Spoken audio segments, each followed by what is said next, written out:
Assalamualaikum teman-teman semuanya, apa kabarnya? Alhamdulillah, Masya Allah ya. Meskipun kita lagi belajar di rumah, teman-teman harus tetap semangat, tetap jaga kesehatan, dan tetap bahagia. Betul banget, Masya Allah. Teman-teman, berjumpa lagi dengan Ustazah Yuyun dan Ustazah Aziza di pembelajaran tematik tema 3C. Di pembelajaran kali ini, kita akan mengenal jenis-jenis plastik dan bahayanya berdasarkan simbol-simbolnya. Nah, teman-teman pasti dong ya, setiap hari kita bertemu dengan yang namanya plastik. Apapun itu jenis plastiknya, pasti kita ketemu tuh. Biasanya plastik itu sering dipakai di peralatan rumah tangga dan lain-lainnya. Bisa juga di mainan kita. Betul atau betul banget? Betul banget. Sekarang kita lihat teman-teman. Nah, yuk kita lihat ya. Ya, di buku teman-teman halaman 22, bagian atas ada beberapa barang ya teman-teman ya. Nah, itu ada botol air mineral bekas, ada kresek ya, kantong kresek, ada gayung, ada juga galon. Nah, gambar apa yang dapat kamu amati? Berarti teman-teman boleh menyebutkan semua nama-nama benda di atas, atau teman-teman boleh menyebutkan seperti ini. Gambar apa yang dapat kamu amati? Gambar benda-benda yang terbuat dari plastik, boleh kayak gitu ya. Nah, sekarang teman-teman, pertanyaan kedua. Berdasarkan gambar di atas, benda plastik apa yang kamu temukan di sekolah? Benda plastik yang mana yang teman-teman temukan di sekolah? Tulis ya teman-teman ya di bukunya sayang ya. Iya. Nah, teman-teman, setelah teman-teman tulis ya, teman-teman lanjutkan ya melihat videonya ya. Ayo menyimak. Plastik merupakan bahan yang banyak digunakan dalam kehidupan sehari-hari. Beberapa jenis plastik dinyatakan berbahaya, terutama jika digunakan sebagai kemasan makanan. Plastik juga tidak ramah lingkungan karena sulit diuraikan atau dihancurkan secara alami. Manusia harus mengurangi pemakaian bahan dari plastik dan menggantikannya dengan bahan yang ramah lingkungan. Nah, jadi teman-teman, karena memang plastik itu susah dihancurkan, susah dilebur di dalam tanah, susah terurai, maka sebaiknya agar alam kita terjaga, agar alam kita masih bagus, sebaiknya kita hindari pemakaian plastik ya teman-teman ya. Plastik-plastik apa sih yang harus kita hindari? Atau plastik-plastik apa sih yang dia itu bahaya buat tubuh kita? Yuk kita pelajari ya teman-teman ya. Nah teman-teman, kita mulai ya. Kita mulai dari yang pertama, PETE atau PET. Nah, PETE atau PET itu kepanjangannya adalah polyethylene terephthalate. Nah, susah ya teman-teman ya, nggak apa-apa. Itu adalah bahasa kimia atau bahasa plastiknya itu ya. Plastik jenis PET ini biasa digunakan untuk botol plastik yang jernih atau transparan, seperti botol air mineral, botol jus. Nah, botol ini teman-teman direkomendasikan atau dibolehkan hanya sekali pakai dan tidak digunakan untuk air hangat atau panas ya. Jika tergores atau sudah lama, botol tidak dianjurkan untuk dipakai lagi. Jadi botol yang ini nih teman-teman, yang kayak produk-produk yang Ustazah lihat ini di sini ada New Green Tea, ada Coca-Cola dan lain-lainnya. Itu botolnya nggak boleh tuh kalau habis isinya terus teman-teman kasih teh anget, nggak boleh, karena itu botol berbahaya ya teman-teman ya, terbuat dari bahan plastik yang tidak baik untuk tubuh kita jika digunakan dalam waktu lebih dari satu kali gitu ya teman-teman ya. Tadi apa namanya? PETE atau PET ya. Yang kedua adalah HDPE atau kepanjangannya High Density Polyethylene. Nah, plastik jenis ini teman-teman biasa digunakan untuk membuat botol berwarna putih, botol-botol yang agak buram atau buram ya, butek gitu ya. Botol tersebut biasa diisi susu teman-teman. Botol jenis ini juga tidak disarankan untuk penggunaan yang berulang. Selain susu, biasanya botol ini digunakan untuk kemasan sampo, sabun cuci muka, hand body lotion dan lain-lainnya. Nah, itu adalah plastik jenis HDPE ya teman-teman ya, dan tidak disarankan untuk digunakan berulang-ulang. Oke teman-teman, semangat! Nah, yang ketiga adalah PVC.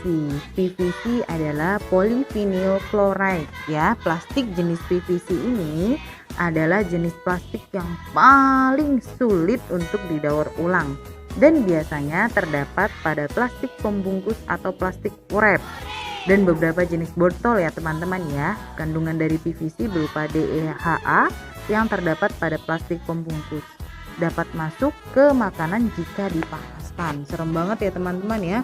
Jadi teman-teman, itu plastik wrap yang biasa digunakan mama, yang biasa digunakan untuk bungkus parcel buah ya, itu kandungan yang DEHA-nya itu jika dipanaskan dia akan masuk ke dalam makanan zat-zatnya. Jadi bahaya banget ya teman-teman ya. Jadi boleh diingatkan mamanya jika menemukan plastik jenis wrap ini tidak boleh dimasukkan ke dalam microwave atau dipanaskan. Oke teman-teman. Kemudian yang keempat adalah LDPE, Low Density Polyethylene. Plastik jenis ini biasa dipakai untuk tempat makanan dan botol-botol yang lembek teman-teman. Plastik LDPE dapat didaur ulang dan bagus dijadikan barang yang kuat dan memerlukan kelenturan. Misalnya apa teman-teman? Ada tempat sampah, tong sampah, ada kresek atau kantong laundry dan lain-lain ya teman-teman ya. Nah, kalau yang ini dia itu mudah untuk didaur ulang teman-teman. Tapi tetap ya teman-teman ya, kita harus membatasi pemakaian plastik. Selanjutnya yang kelima ya adalah PP atau biasa dinamakan dengan polipropilen. Ya teman-teman ya, plastik jenis ini adalah plastik yang paling baik yang digunakan untuk menyimpan makanan, terutama untuk botol minuman atau botol-botol susu bayi. Jadi teman-teman boleh nih kalau punya botol minuman di rumah atau tempat-tempat makan yang terbuat dari plastik, nah sebaiknya plastiknya itu kodenya itu PP atau dengan kode 5 ini. Coba dilihat teman-teman. Kalau kodenya sudah 5 ya atau polipropilen ini, maka botol kita yang kodenya itu boleh digunakan berulang kali. Ya teman-teman ya, boleh digunakan untuk berulang kali. Boleh juga dipakai untuk tempat-tempat atau makanan-makanan panas. Nah, silakan teman-teman dilihat ya di rumah apakah botol dan tempat makannya sudah berlabelkan PP. Nah, selanjutnya teman-teman, yang keenam adalah PS atau polistiren. Polistiren itu jenis plastik yang biasa digunakan sebagai bahan dasar styrofoam dan tempat minum sekali pakai ya, seperti kopi, kemudian yang es seperti itu teman-teman ya. Wadah styrofoam menghasilkan polusi saat diproduksi dan menjadi sumber sampah karena penggunaannya hanya sekali pakai, tidak dapat terurai di dalam tanah dan mengeluarkan gas beracun jika dibakar. Nah teman-teman, jenis-jenis plastik yang seperti ini, styrofoam, tempat minumnya, yang gelas-gelas plastik ini sebaiknya dihindari ya teman-teman ya pemakaiannya ya. Jadi kalau umpama Safika mau beli minuman gitu ya, Safika boleh tuh bawa botol minum sendiri dari rumah gitu. Abang maaf tolong diisiin di sini aja gitu. Jadi nggak usah pakai plastiknya ya, karena penggunaan plastik ini itu paling banyak dan plastik-plastik ini susah diuraikan. Jadi cara kita untuk menyayangi bumi yaitu menjaganya dari pembuangan plastik-plastik. Nah, selanjutnya yang ketujuh adalah other atau polikarbonat. Plastik jenis ini teman-teman biasa digunakan untuk wadah makanan minuman seperti botol minum olahraga. Nah, tapi teman-teman, polikarbonat ini dia itu bisa mengeluarkan namanya bisphenol A ya ke dalam makanan dan minuman yang berpotensi merusak sistem hormon pada manusia. Jadi teman-teman, memang boleh digunakan botol yang berjenis other ini ya teman-teman ya, tapi ada bahayanya yaitu tadi ya dia mengeluarkan zat-zat atau senyawa bisphenol A yang dia itu masuk ke dalam minuman atau makanan kita, dimana ketika dia masuk ke dalam minuman atau makanan kita dia itu bisa merusak hormon kita jika dipakai dalam waktu yang panjang. Jadi yang paling aman untuk kita adalah plastik dengan jenis PP atau bertanda 5, angka 5 ya teman-teman ya. Nah teman-teman, sekarang teman-teman bisa lihat halaman 24. Di situ di buku itu sudah ditulis lambang-lambang atau simbol-simbol plastik ya teman-teman ya. Sekarang teman-teman sebutkan contoh-contoh plastik yang ada di sekitar teman-teman yang mempunyai simbol 1 sampai 7. Sebutkan minimal 2 ya.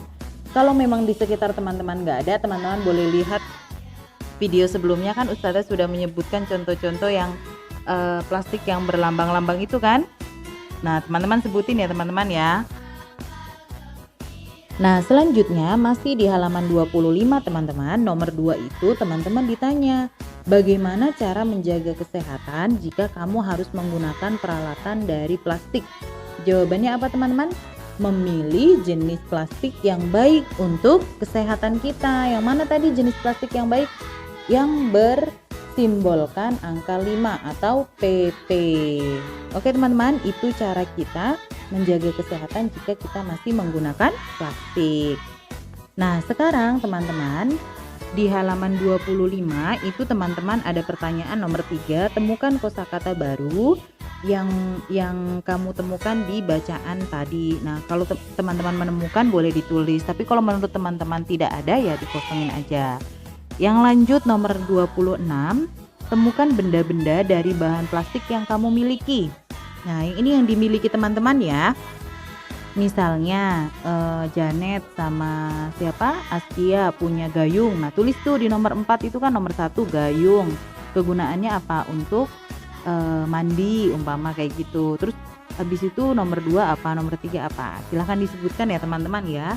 Nah nomor 5, bagaimana cara mengurangi sampah plastik di sekitarmu? Tadi Ustazah udah bilang ya, cara kita menjaga bumi adalah mengurangi pemakaian sampah dengan cara ketika kita membeli atau minuman atau makanan boleh dengan membawa kotak bekal dari rumah.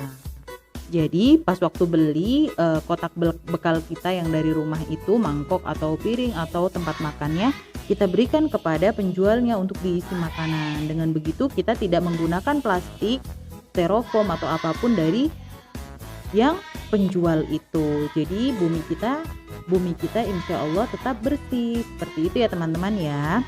Nah itu pembelajaran kita hari ini. Nah jika teman-teman ada pertanyaan boleh langsung menghubungi Ustazah Yuyun dan Ustazah Aziza. Sampai jumpa teman-teman di video pembelajaran selanjutnya. Terima kasih sudah selalu bahagia, menjaga kesehatan dan tetap semangat. Terima kasih. Wassalamualaikum warahmatullahi wabarakatuh.